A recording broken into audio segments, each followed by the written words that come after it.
Hujambo ndugu msikilizaji, kwanza kabisa ni kusalimu kwa moyo mkunjufu nikiamini kwamba Jumamosi yako imekuwa shwari zaidi pote ulipo, naamini kwamba Mola yu pamoja nawe, ikiwa leo tarehe 27 mwezi wa 6 mwaka wa 2026.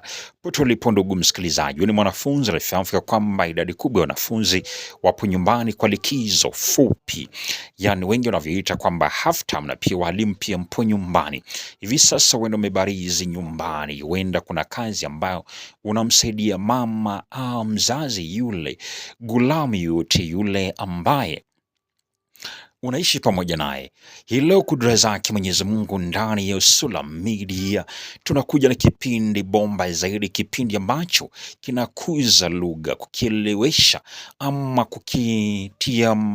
kukitia mnato kwenye lugha, kuna kwamba lugha ya Kiswahili inazidi kuboreka na pia kutamba mataifa yote, hususan bara la Afrika, ambapo kwamba lugha ya Kiswahili inazungumzwa na idadi kubwa ya watu, hususan unapoangalia idadi kubwa ya watu, zaidi ya milioni au mabilioni ya watu wanazungumza lugha ya Kiswahili, na si lugha tu ya Kiswahili, yani lugha shagla bagla, bali lugha ya Kiswahili, lugha mufti, lugha sanifu.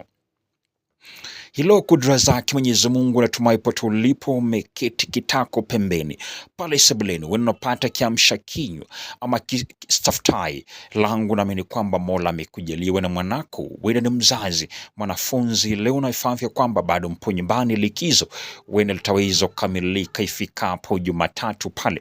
Wanafunzi wa kutwa wanabudi kurejea siku ya Jumanne, lakini wanafunzi wa bweni hivyo basi itawalazimu wao kurejea shuleni siku ya Jumapili, kuona kwamba kujipanga mambo ambayo wanastahili wao pale sebuleni, kurambi pale bwenini.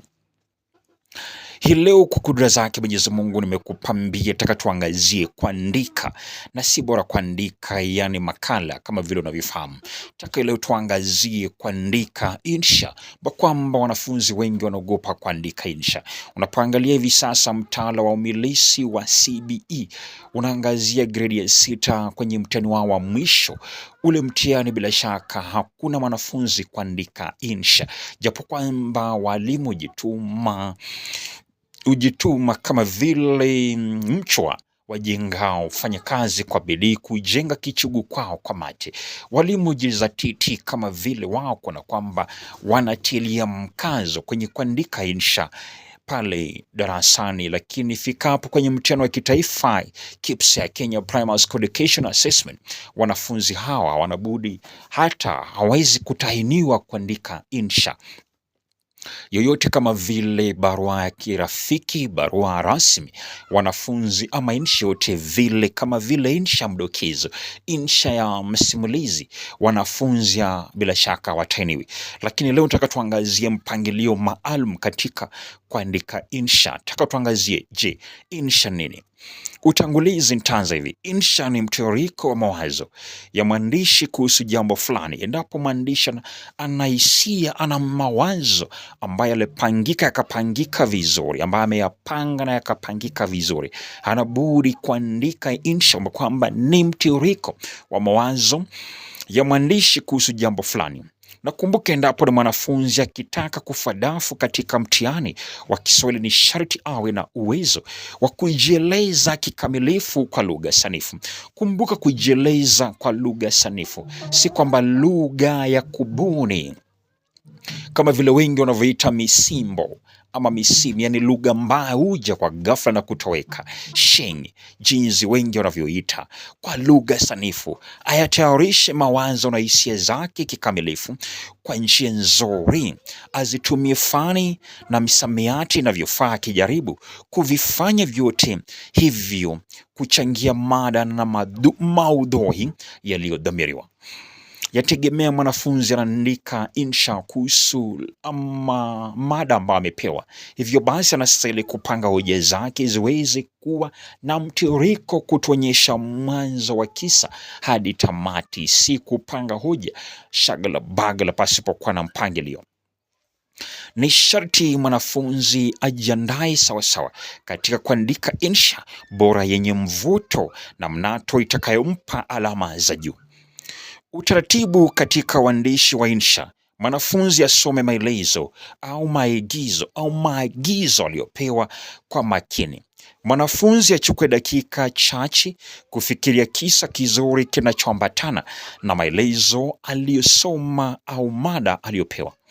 Anaweza kujiandikia vidokezo kadhaa kabla ya kuandika insha yenyewe ili vimwongoze anapoandika. Kuna mpangiliani kuwepo na vidokezo.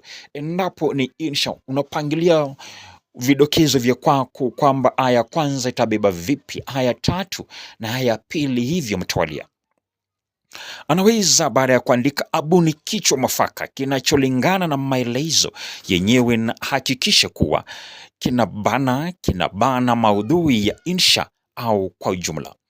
Andike insha yake kwa uangalifu mkubwa, akizingatia kanuni zote za uandishi na kujihadhari na makosa ya sarufi na maendelezo. Aidha, aelewe kuwa kupotoka au kwenda nje ya mada kutafanya apoteze alama nyingi. Hivyo basi, mwanafunzi hastahili kupotoka. Awe makini jinsi anavyoandika ili asije akapotoka ama akatoka nje ya mada. Mwisho kabisa, atamatishe kisa chake au insha yake kwa ustadi mkubwa, kwa kuhakikisha kuwa hajaiacha insha yake ikining'inia au kuimaliza tu bila mpango. Natumai hapo nimeweza kupa utaratibu katika uandishi wa insha. Nataka tuangazie sehemu za insha na mambo mengine muhimu ambayo mtu anastahili. Utangulizi mwanzo, kwa kwamba utangulizi ndio mada kuu ama ndio kielelezo kikuu zaidi. Kwenye utangulizi, kwa kwamba utangulizi ni sehemu ya mwanzo ya insha. Mwanafunzi anze kwa utangulizi wa kusisimua ili kumvutia msomaji apende kuisoma zaidi insha yake. Utangulizi mzuri huonyesha kuwa mwanafunzi anaelewa kile anachokizungumzia. Hivyo basi, mwanafunzi unastahili kuwa makini jinsi unavyoanza insha kwako. Aya 2-3 utaweza kumpa mwalimu hamu na gamu zaidi ya kuendelea kusoma insha yako, lakini endapo utaanza insha yako visivyo, mwalimu atakuwa na budi ila kutamatisha insha yako kwa aya kwanza ama ya pili pale, na kuna kile ama kufikiria alama ipi ambayo mwanafunzi anaweza kupata. Tusonge mbele. Mpangilio mzuri wa hoja katika aya. Mwanafunzi azipange hoja zake sawasawa katika aya.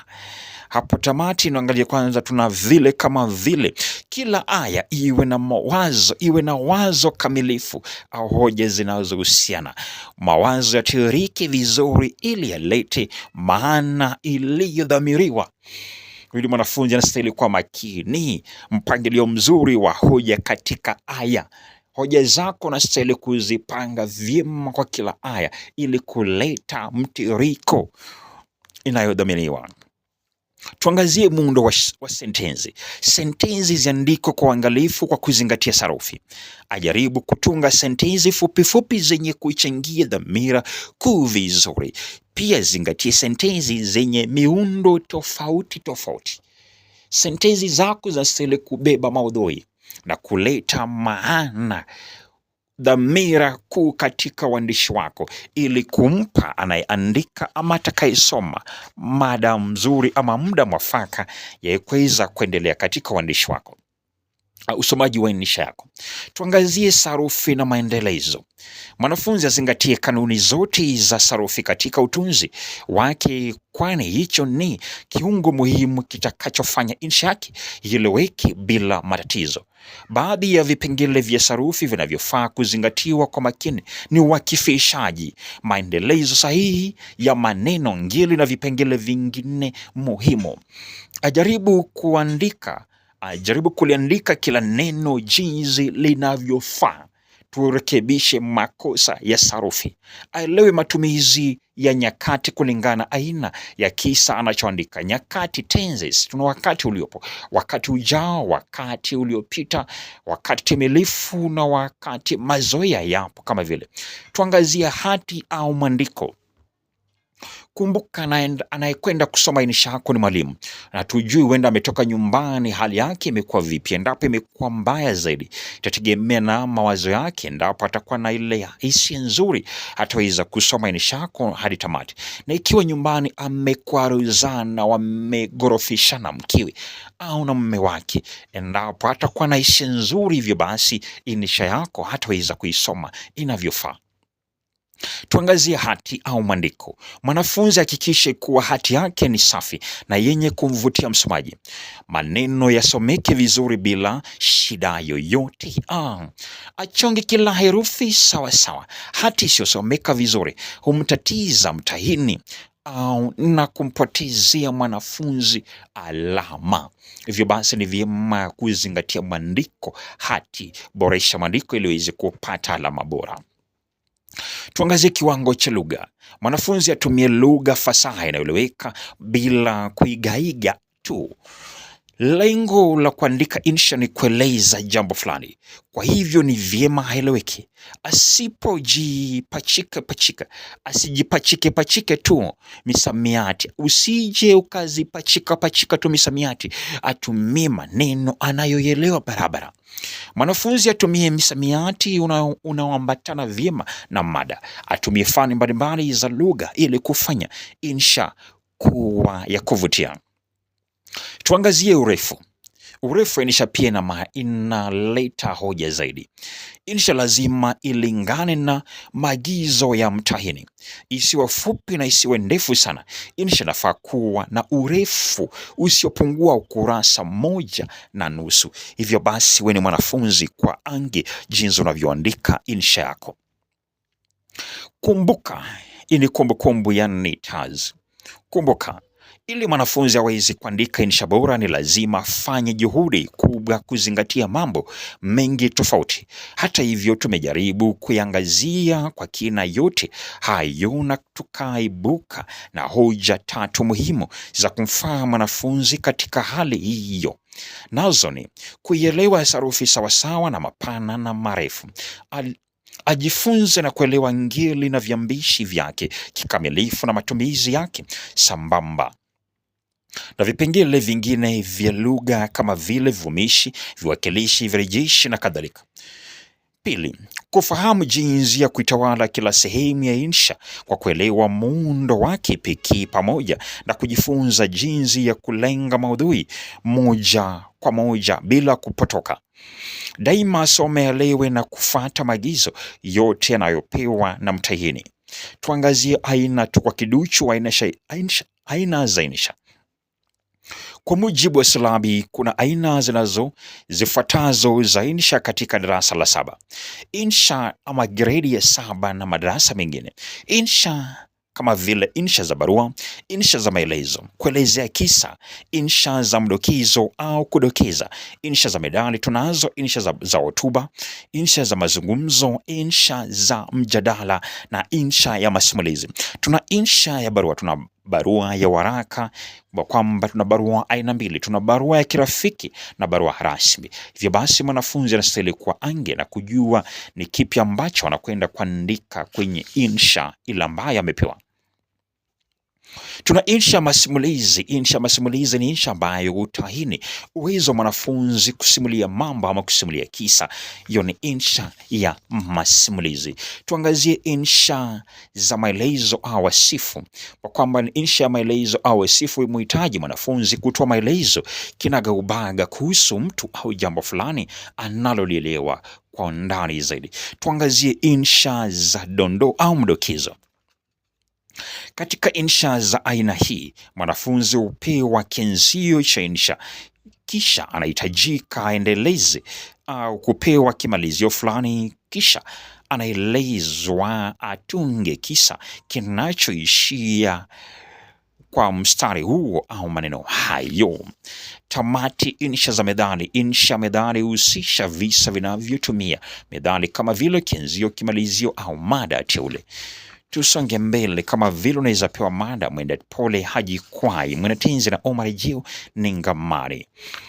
tuangazie hotuba. Insha ya hotuba husisha maelezo maalum yanayotolewa na mzungumzaji fulani hatibu mbele za watu hadhirani kuelezea hotuba kuhusu haki za watoto.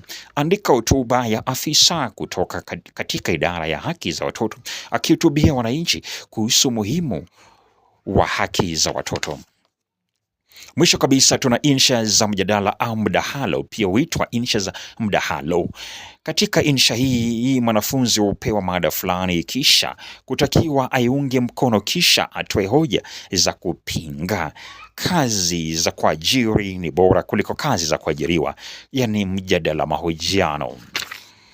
Mwisho kabisa insha ya mazungumzo. Insha hizi za mazungumzo baina ya watu wawili au zaidi ni insha huwa na muundo tofauti, sema kwamba ni kama ngonjera, mazungumzo kati ya wahusika wawili. Huenda kuna yule ambaye ataanza na kuna yule mwingine ambaye atamtamatisha. Tuna vile mazungumzo baina ya Mwema na Kawila. Huenda yaweza kuwa kati ya mwalimu na mwanafunzi, mzazi na mtoto, huenda mhubiri na mshirika wake. Yapo mengi ambayo nimeweza kuangazia pale. Jinsi ya kutunza alama katika insha ni vyema. Maudhui, zingatia maudhui, msamiati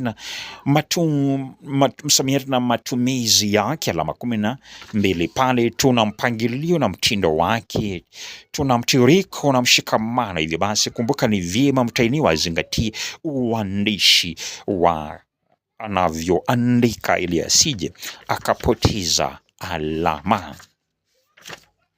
Mwisho kabisa napotamatisha kwamba mwaka ujao ni mwaka wa 2027 ni mwaka wa kura. Wengi wanakwenda kwenye kura, wengi wenda kurani angalau kujichagulia kiongozi. Hivyo basi ni vyema kwa makini kubwa kwamba ni kiongozi ambaye unamchagua huenda baada ya miaka na mikaka atakuwa pale angalau kutekeleza ajenda zake. Ninapata kiongozi shupavu na mweledi mpivu mwenye dhamira kuu, ataweza angalau kutusaidia na kuleta mambo ambayo yanastahili angalau kukuza nchi yetu ya Kenya, na pasipo kuwepo na upendeleo au ubaguzi wa rangi au mambo na ukabila. Ninapotamatisha bila shaka mi huwa malenga wakati mwingine kwa kwamba tuna malenga, tuna mgani. Ninalo shairi ambalo nimekupambia hii leo, ninasema kwamba kabila langu ni Kenya. Na kabla ya pale kuna shairi ambalo kwa nimekupangia kwamba nasema kwamba usichague kabila, chagua maendeleo. Litakwenda hivi jinsi utakavyolisikia. Kwa kwamba kibwagizo ni usichague kabila, chagua maendeleo. Ya mgambo Emilia, Wakenya wenda kurani, wenda kujichagulia wakilishi bungeni, wale wa kujivunia wasotajwa kashfani.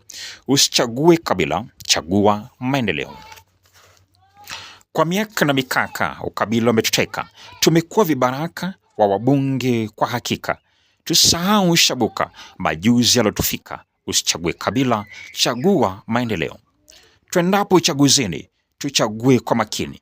Tukumbukeni wa ndani, cha muhimu ni amani. Sidhubutu asilani kujiingiza vitani. Usichague kabila, chagua maendeleo. Na nyinyi wanasiasa, msitugawe wa Kenya. Tumechokeshwa na visa vya nyie kutugawanya. Wananchi wanatutesa. Wananchi matutesa. Tusijue la kufanya. Usichague kabila, chagua maendeleo. Wakutuvua ni nani? Kutoka ukabilani. Atukomboe jamani, atutoe mashakani. Wakenya tuwaombeni na tuchague amani. Usichague kabila, chagua maendeleo. Tukabeni midomoni ndimi zile zenye sumu. Kuropokwa hadharani ni wewe tutalaumu. Tulioyaona mbeleni Naivasha na Kisumu. Usichague kabila, chagua maendeleo. Nimefika ukingoni, muda wangu umekwisha. Wazalendo kumbukeni, cha maana ni maisha. Ewe Mwangi na Kanini, Wekesa na Mwanaisha, usichague kabila, chagua maendeleo. Hadi juma lijalo, nimekuwa mwelekezi wako Moses Wasula. Kumbuka kwamba kufuatilia mtandao wangu wa kijamii hapa ndani ya Facebook Moses Wasula, na pia mtandao wangu wa YouTube na pia TikTok napatikana pale. Ndipo unahitaji pia kunifuatilia kwa WhatsApp namba ni 07 92927837. Hadi juma lijalo, nikutakie wikendi njema yenye baraka na kudra zake Maulana. Shalom, shalom.